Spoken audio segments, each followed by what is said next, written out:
Pra gente entender um pouco mais, o Saturno e o Netuno têm uma história de pai e filho. Netuno é filho de Saturno, né? Saturno é o Cronos para a sabedoria grega e Netuno é Poseidon. O Saturno, assim como o seu pai, Urano, tinha medo da profecia do oráculo de Delfos, porque era assim, os caras iam no Delfos e perguntavam, o que vai acontecer durante o meu reinado? E o oráculo de Delfos fazia a seguinte piada com eles, vocês vão ser destronados por um dos filhos, né? Um primogênito vai te destronar. E os caras entravam na pilha ali, não ficavam malucos. Como assim meu filho vai tirar o meu reinado? O que o Saturno fez? Ele passou a engolir os filhos. Ele engolia os filhos, então os filhos ficavam dentro dele, né? Então daí que vem aquela frase que o tempo a tudo e todos devora. Então eles ficavam todos dentro do pai, diferente, né, do que tinha sido com ele, que ficaram no ventre da mãe. Ele sabia que algum dia um dos filhos ia destronar ele, de fato, como ele fez com o pai,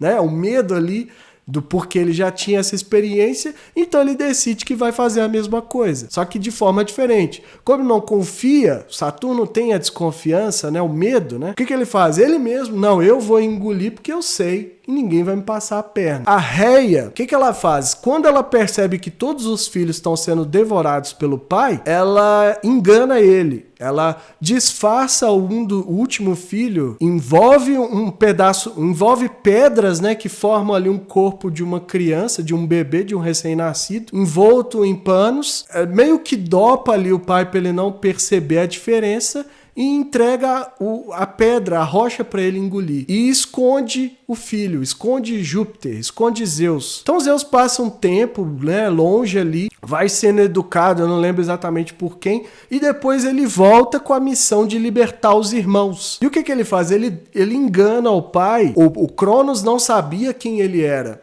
Nunca tinha visto. Para ele, todos os filhos que ele teve estavam dentro da barriga dele. O Zeus engana o Cronos, dando um líquido para ele que causa um mal-estar e faz com que ele vomite todos os filhos que estavam ali aprisionados na barriga dele, no estômago dele. Então, a partir dali, o Júpiter passa, né? O Júpiter e os irmãos, Plutão e Netuno, destronam o pai. O medo que ele tinha tanto de ser destronado acaba acontecendo de fato. Começa uma nova guerra, né? Porque sempre tem que ter uma guerra, até que finalmente os deuses assumem e o Cronos, que é chamado de Titã, né, que vem antes, passa ali a ser uma outra coisa. Na verdade, eles foram banidos pro Tártaro, mas senão a história vai ficar longa demais. O que isso quer dizer, né? Quer dizer que o Netuno e o Saturno têm uma história complicada de pai e filho, que era um dos filhos que foi, né, que sofreu esse trauma de ter sido devorado, ter sido castrado pelo pai. O Netuno, ele teve a pretensão de tentar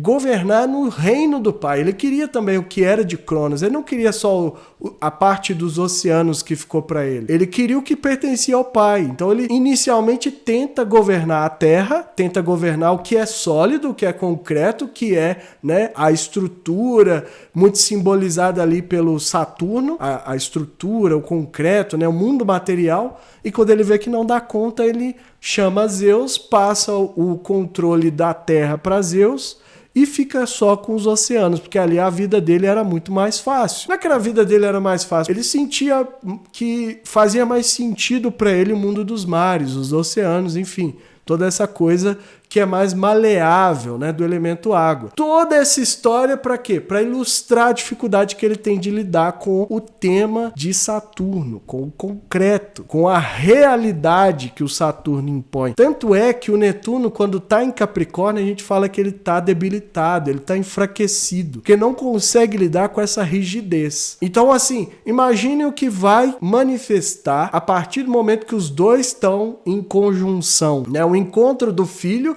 que foi devorado pelo pai, que não lida bem com a energia da ordem, da estrutura, do concreto, da realidade do pai e que fica no mundo de fantasia. É isso que a gente vai ter. Além disso, vai chegar quem ali no meio? Marte? Marte vai fazer parte desse aspecto, dessa turma. Assim como fez em 2020. O momento em que Marte passou ali pelo stellium, que envolvia Plutão, que envolvia Júpiter também, Saturno, é que começa a espalhar aqui no Brasil a pandemia. E o que a gente sabe? O Netuno, pela astrologia mundial, ele envolve com as contaminações. Ele tem muito essa questão da água, das infecções, daquilo que muitas vezes se espalha. E ele também dilui as coisas. Então, o Saturno vem representando a ordem, vem representando a estrutura, e o Netuno vai dar uma diluída nisso tudo. Uma das coisas que a gente acredita que pode começar é uma nova estrutura social, uma nova estrutura da nossa sociedade. O Netuno também representa mais a parte social pela astrologia. Então,